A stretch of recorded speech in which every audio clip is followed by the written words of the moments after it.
What's good, YouTubers and YouTubettes?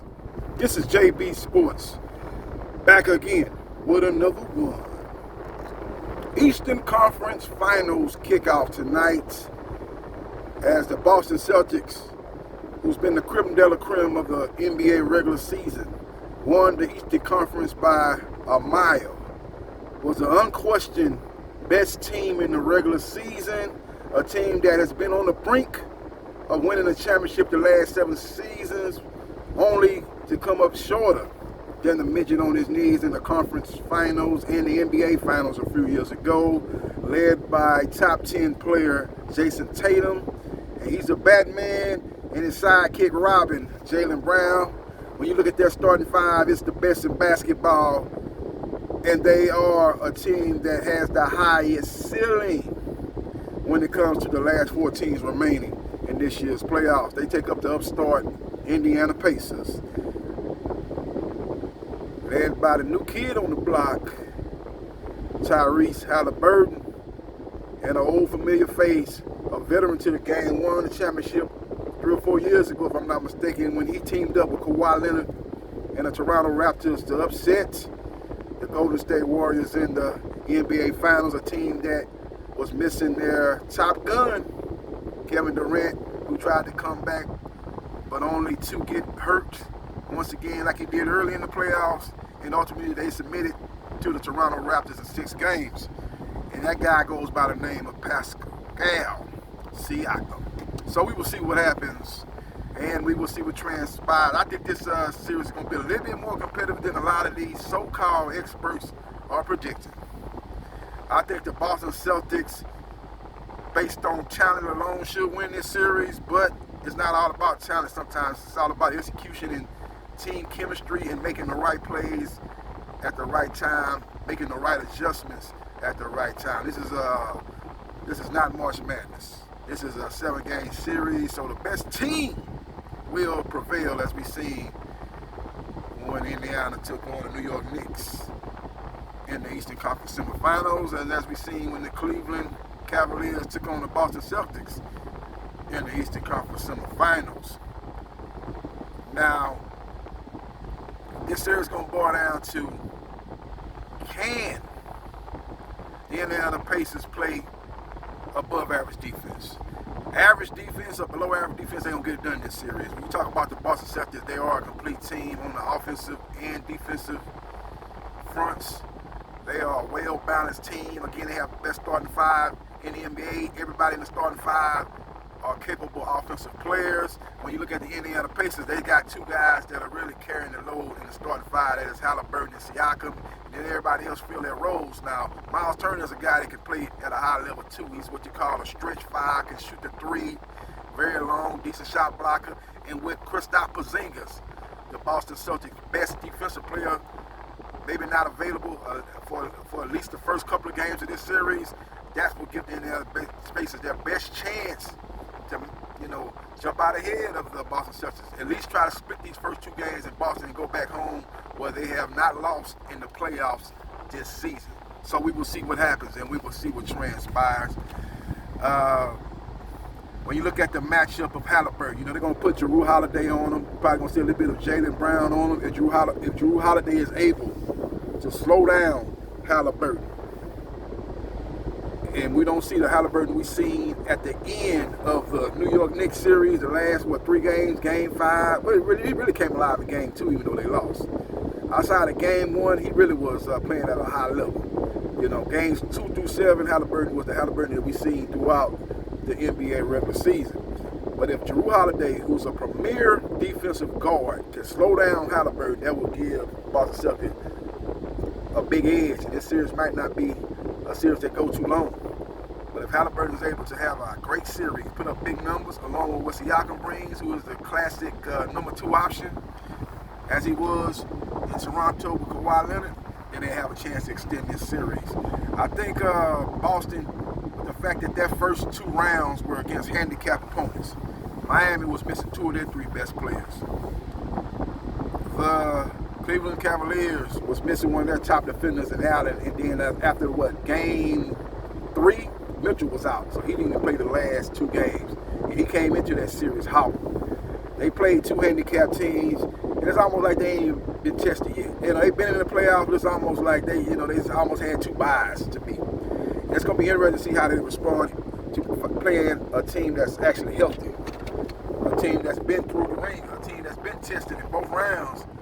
And I think it'll be interesting, especially if Indiana get one of these first two games in Boston. How will Boston respond to being in a legitimate series with a healthy team?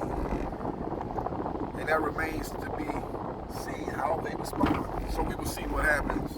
And we will see what transpires. Tatum got to get it done, man. He's got to be the best player in this series. When you look at the two best players for Boston, Tatum and Brown, and the two best players for Indiana, Halliburton and Siakam, just say that's a wash. Then it's going to come down to the role players. And Boston just have more guys that's capable of taking over games. White, who probably should have been an all-star game this year, is a guy that can go for 25 on any given night. Then you got Horford. Horford's a veteran, man. Been around a long time, man. And has made that adjustment from when he was younger, who was a very athletic guy, could block shots, had a decent post game, he could do a little bit of everything. Now he's more of a stretch five, plays good defense, especially in the post. He can compete out there on the perimeter in the pick and roll. He's what you call a wily veteran. And he's a guy that can put up numbers. So then you got Drew Holiday. Drew Holiday is a former All-Star player. He's a guy that can hit the three, a guy that can get to the hole, a guy that can post up smaller guards. He can put up the numbers. So even if it's a wash, Indiana's going to have to slow down Tatum and Brown. They can't have it with Tatum and Brown going off, and then everybody else can fit into their roles and produce also. They cannot have that happen. They've got to win their advantage. Halliburton and Siakam must outplay Tatum and Brown for Indiana to have any chance of winning this series. Indiana must get out on a fast break. And the only way they're going to be able to do that, they're going to have to do that off missed shots by Boston Celtics. And again, when you look at the regular season, Indiana was one of the bottom feeders as far as defensive teams in the NBA. They've been better in the playoffs, especially against the Knicks, but the Knicks basically had one player and a bunch of role players. That's not the case with Boston. Again, that starting five, everybody out there is an offensive threat, so it's going to be a little bit more of a challenge for Indiana to slow down Boston Celtics. And what they just encountered this past series with the one-star undermanned New York Knicks team. So we will see what happens, and we will see what transpires. I like the Boston Celtics in 6 games. That's what I like about it. I think this series is going to be longer than what a lot of people are predicting. I've seen a lot of people out here predicting a sweep or a gentleman's sweep in 5 games. I don't see that being the case. They did not even sweep the handicapped Miami Heat, who was missing 2 of their 3 best players. They didn't even sweep the handicapped Cleveland Cavaliers, missing their top defensive player. And after game 3, their star was out, and he came into that series hot, but they didn't sweep them. So you got a team that's much more balanced on offense than the 2 teams that Boston played in the first 2 rounds, playing better defense. We still understand that they're not a great defensive team, but they've been playing great defenses lately. I just think that Indiana Pacers, being a team that has not lost at home in the playoffs thus far, I think they can get 2 games in this series, man. So we will see what happens, and we will see what transpires. This ain't no Chicago Bulls when Michael Jordan was in his heyday going against Alonzo Moore-led Miami Heat team. This ain't that type of clear favorite, in my opinion. A lot of people saying, "Oh man, this is another easy round matchup for the Boston Celtics. They should easily take care of business, and it's just a matter of who they're gonna play in the finals. It's gonna be Dallas or Minnesota. That's where the real series is gonna be getting played." I don't think that's the case. Like I said, this ain't no Chicago Bulls versus no Miami Heat.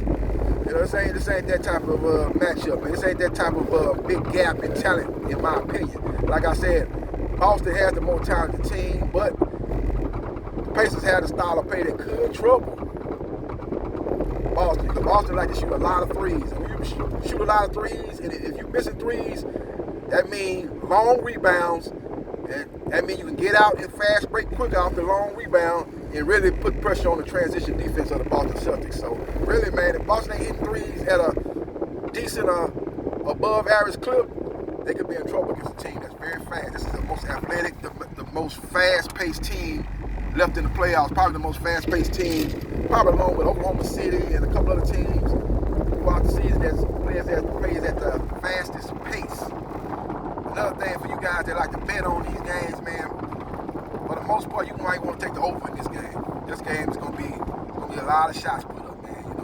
a team like shoot a lot of threes, and you got another team that like to push the pace, and they like to have a game with high possessions, more than somebody like in the Western Conference, where we got two teams that like to play in the half court in Dallas and Minnesota. And that series, you might want to take the under for the most part. Just giving you a little bit of advice for guys that like to gamble. With all that being said, it's going to be a very, very interesting matchup, man. It's going to be a very, very interesting matchup. But I just think with T.J. McConnell coming off the bench, going against Pritchard, that's going to be a good matchup. But McConnell's another guy that can create his own offense.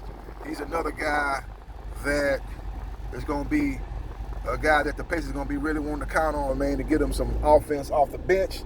And if Pritchard of the Celtics can kind of match that up, that matchup is a wash. That's another feather in the Boston Celtics cap. And that'll make another hard problem for the Indiana Pacers to solve, as far as beating a team that's that deep and that versatile and have that much firepower in the Boston Celtics. So we will see what happens, and we will see what transpires. Let me know your thoughts on this matchup. Who you like? Who you like? Who you like? Do you like the Celtics? Or do you like the Pacers? And your prediction in how many games? Do you think it ends in 4? Do you think it ends in 5? Do you think it ends in 6? Or do you think it ends in 7? Let me know your thoughts in the comment section. Follow me on Facebook, Gerard Briscoe. Follow me on Twitch, Briscoe Jar 77071. Follow me on TikTok, JB Sports New Media. Follow me on YouTube, JB Sports. At JB Sports, the man, the myth, the legend, 9656. And my other channel I have, at JB Sports 3303. Like, share, and subscribe to JB Sports, the man, the myth, the legend. And I holla.